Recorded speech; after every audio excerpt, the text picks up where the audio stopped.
slideshows. So I'm going to talk about them one by one and how they relate to the cards that are on the table here. So the first thing that I saw is I see this little girl. She looks about 15 or 16. It looks like the 1800s. She's wearing a dress and she's on a bicycle. So she hiked up her dress to be able to sit properly on the bicycle so that the dress, the hems of her dress, doesn't get caught in the spokes and the wheels. So she hiked up her dress, her knees are exposed, she's wearing like stockings underneath and, like some shoes, dress shoes. And she is just really happy with this new bicycle. So she's riding all over the village and she's going through a dirt road. And it looks like it recently rained, so there are puddles of water, rocks.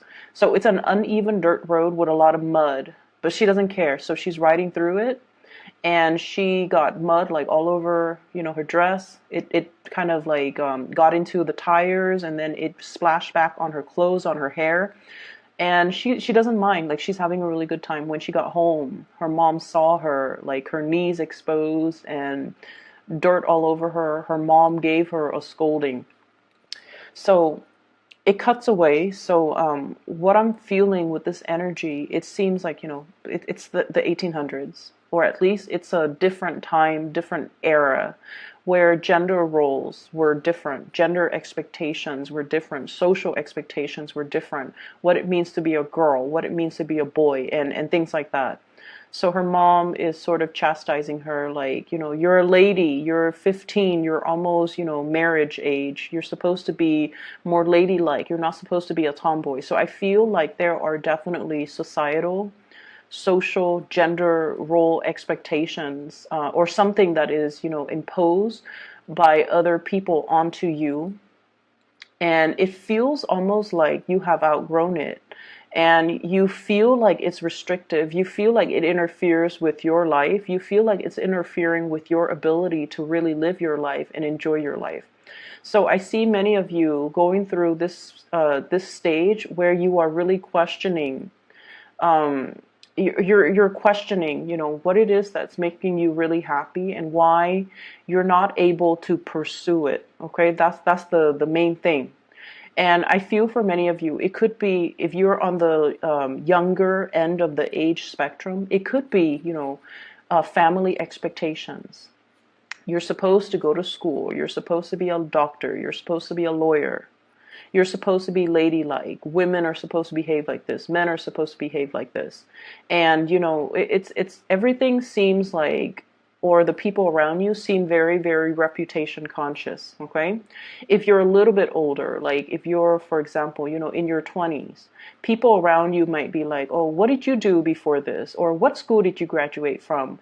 And it seems almost as if they care about these things more than you as a person. Like they care about what school you graduated from. Where did you get your degree? Where did you get your education? Who are you connected to? So it's like very reputation conscious. Okay, so the environment that you're in, you feel almost like it's either very narrow-minded or you feel that people care about all of these superficial things that don't really, at the end of the day, don't really have a lot of substance, don't really have a lot of meaning. But nonetheless, they care about these things. And so I see many of you following, and you guys are like a very fierce sign. You're not one to follow the herd. However, I also feel like you guys are also very, very family oriented. So I'm sensing like if you grow up in an environment where mom and dad wants groom you for a specific, life path, for a specific career, for a specific, Ivy League school even, you don't want to disappoint them. But it gets to the point where you feel like life is going one way and the bottom line is you're questioning, you're questioning these chain of events. You're questioning the choices that have led you to this very moment. And you're also questioning whether or not you're just kind of like, going with the tide, or whether or not you are conscious or consciously making these decisions because they make you happy, or whether or not you are making these decisions or living a specific life path to appease other people, or it's because something that, it has always been done, tried and true. And so you kind of like took it as gospel and you didn't question it. So I see this major awakening, this major epiphany coming into the picture. Crossroads as well. Am I still happy with it? Is this all there is to life? Is this something that is meant for me? Or is this something that I just kind of found myself walking this path? But is there other, like, are there other things out there for me that can bring me more emotional fulfillment? Okay, so I see all of these question marks kind of popping up when I shuffle your cards. And I feel like the energy can be very, very liberating if you're looking to break out and go out into the world and make your mark on the world. And then on the other hand, I feel for others of you who are a little bit more status quo oriented. I also feel like some of you are a little bit scared of these changes that are coming through, things that are outside of your control, or things that you have always known to be true. All of a sudden, you're reassessing. Okay. First of all, the way this energy is coming out, this is the card that really drew my attention. Your ship's coming in, something that you have really, really, really waited for a very long time. I usually think of this as like a big opportunity, study abroad, going overseas to do some type of research work for some of you, because that did come through. So for example, you might be studying to be, a doctor, right? And you're like, oh, I'm just going to be an MD, just like a general practitioner. And then you take a course and then you're just like, you know what? Maybe I want to do public health. Maybe I want to go to pandemic zones and study like cultures and do microbiology or do epidemiology and study the transmission of diseases. And maybe I need to go to more of a tropical area or go overseas to a place where access to medicine might be very, very scarce. So your family might tell you, family expectations here. You're going to be a doctor. You're going to be like, either a general practitioner or you're going to be a surgeon, and you're going to work in these really posh, high-end, either private practice or in a very, very prestigious hospital.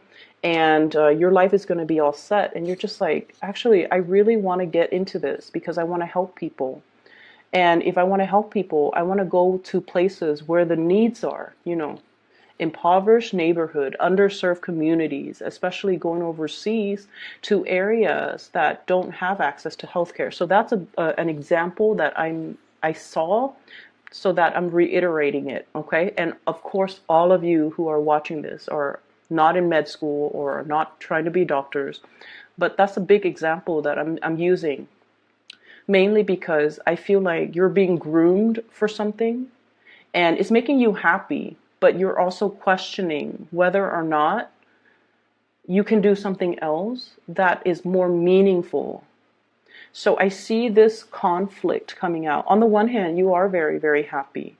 But on the other hand, you're almost operating from the Aquarius spectrum, where you're wondering, like, what is my contribution to humanity? At the end of the day, it's not so much about what I want, what's making me happy, but how can I share my gifts with the world? How can I make things better for other people? So you're going through a little bit of a soul searching. What's really, really making me happy? Can I really, really be happy when the rest of, humanity is really suffering? So I feel this major maturation process happening here with Leos. And I also feel like you're plugged in, okay, to this collective consciousness, where on the one hand, your life might be really happy and dandy. But on the other hand, if you see, poverty and homelessness and just people struggling to get by, there's an element about you where you want to share your resources in order to make life, even temporarily, because you're not naive, okay? So Share your resources, share your skills, share your knowledge to make things better for other people.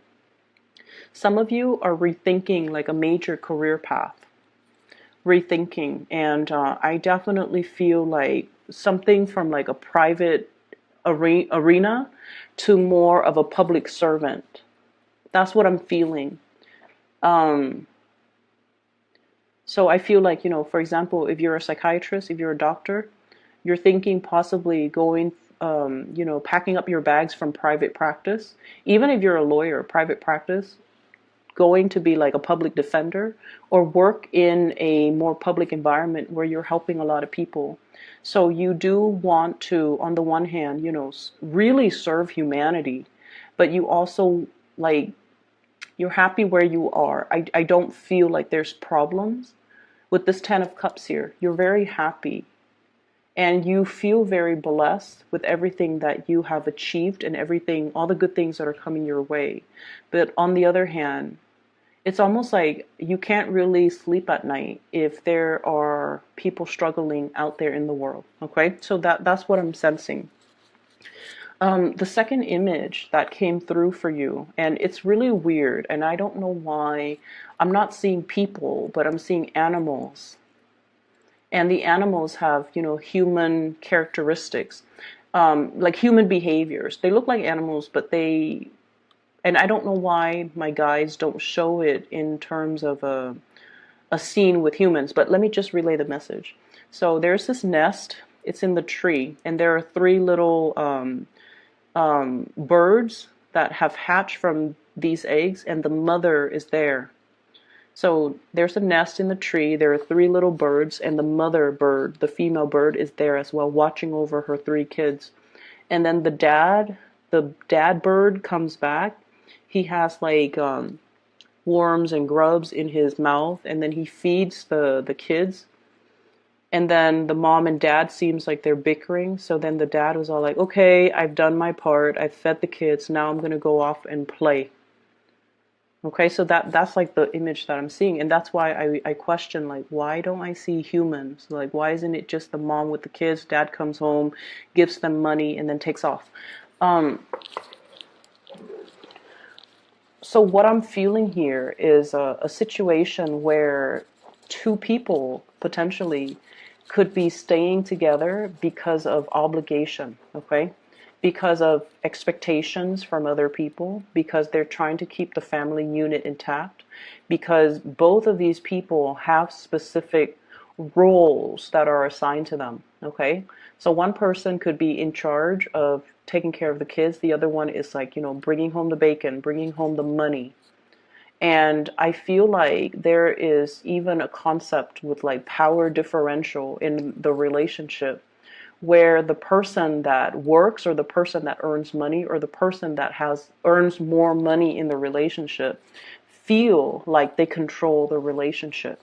So there's an element of control here that is very deeply rooted in this spread. And I feel like you're at a point in your life where you want to be on your own. You want to be self-sufficient. You want to not have to depend on other people. So, if someone is like helping you pay for tuition, for example, and they want you to only study certain things or, graduate with a certain major, I feel like you're starting to feel the pressure, or you're starting to feel that, you know what, there's strings attached in this union, or there are strings attached in this give and take. And I feel like someone is dangling something over you and constantly reminding you, I'm doing this for your own good, or I'm doing this, or, you owe me, or remember what I'm doing for you so that later on you don't forget me. So it's like very strings attached, it's very much conditional.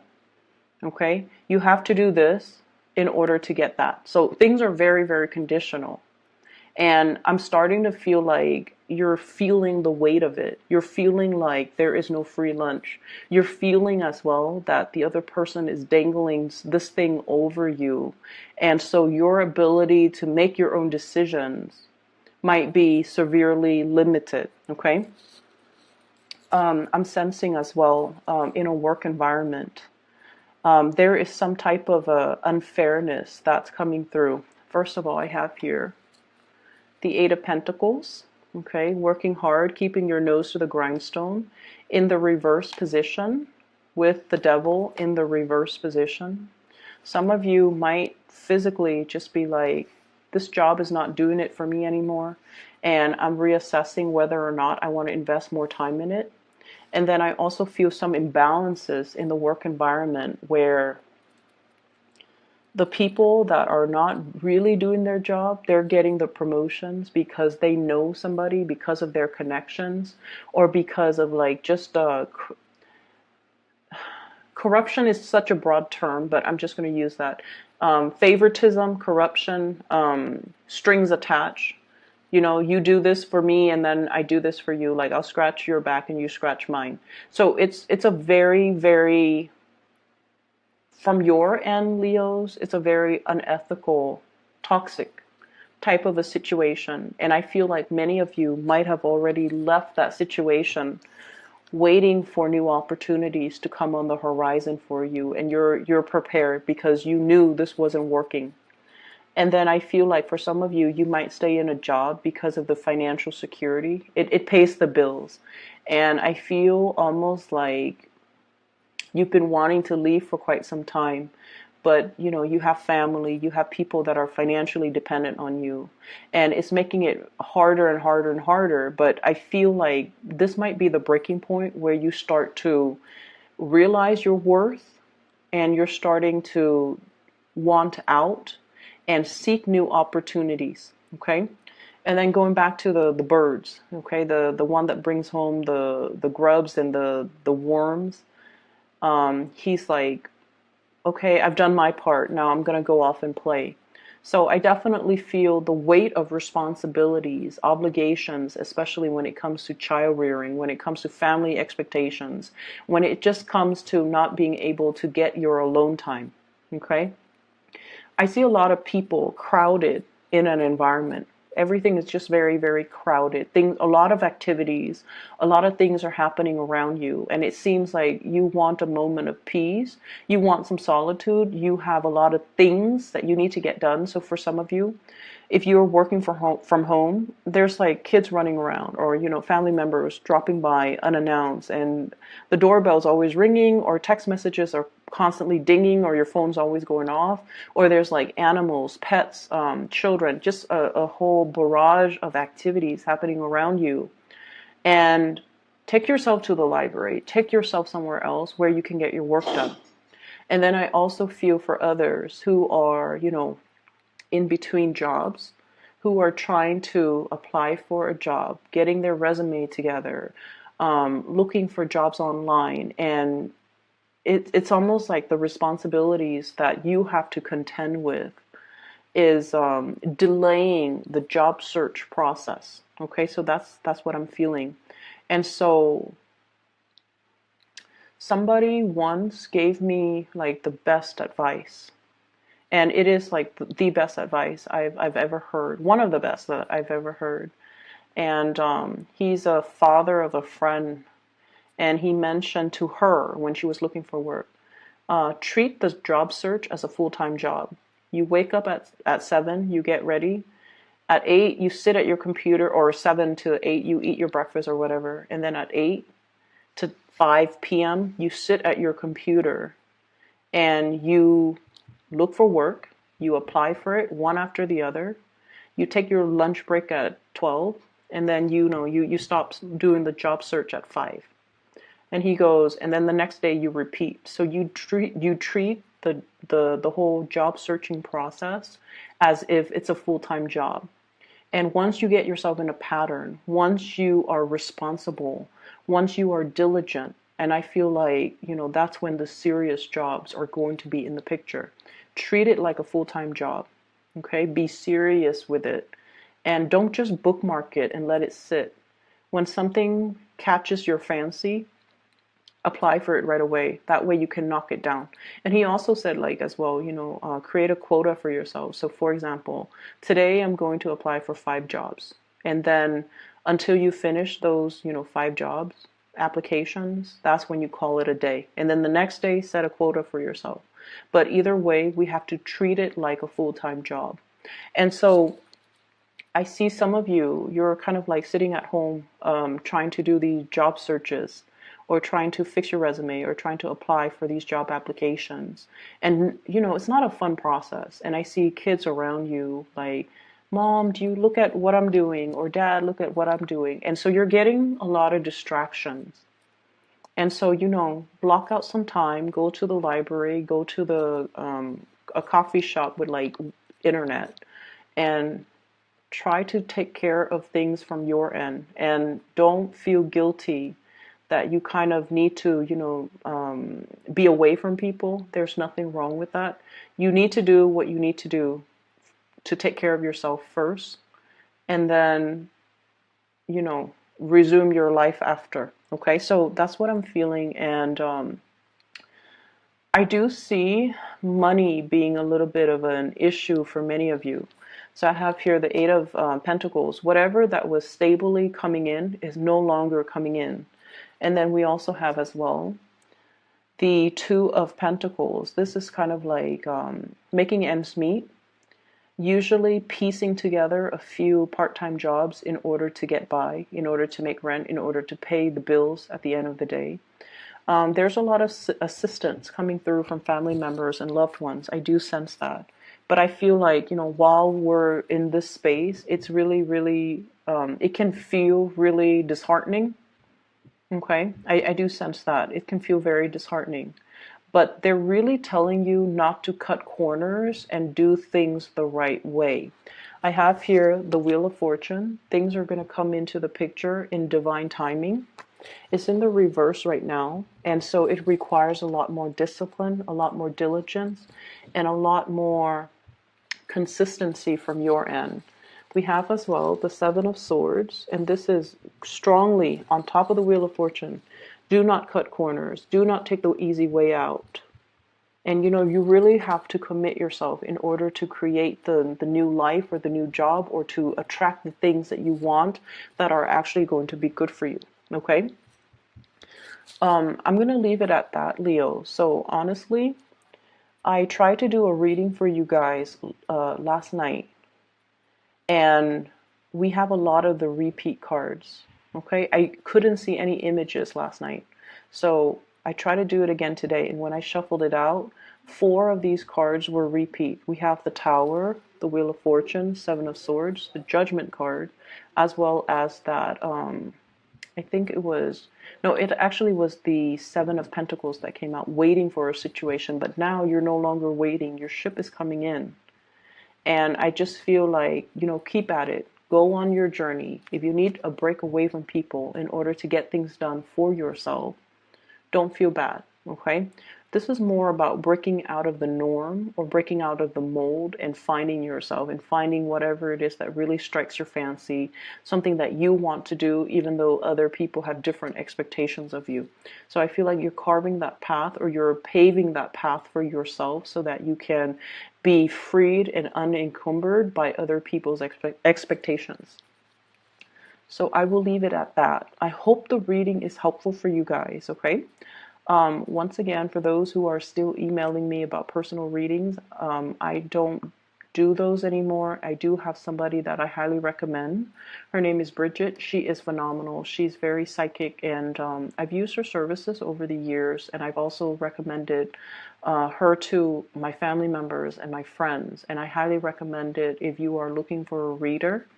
I put a link to her scheduling webpage in the description box below, so if you want to book a reading for yourself, or so for somebody that you know, I highly recommend her, okay? So best of luck with everything, Leos. I will be back next month, okay? Take care.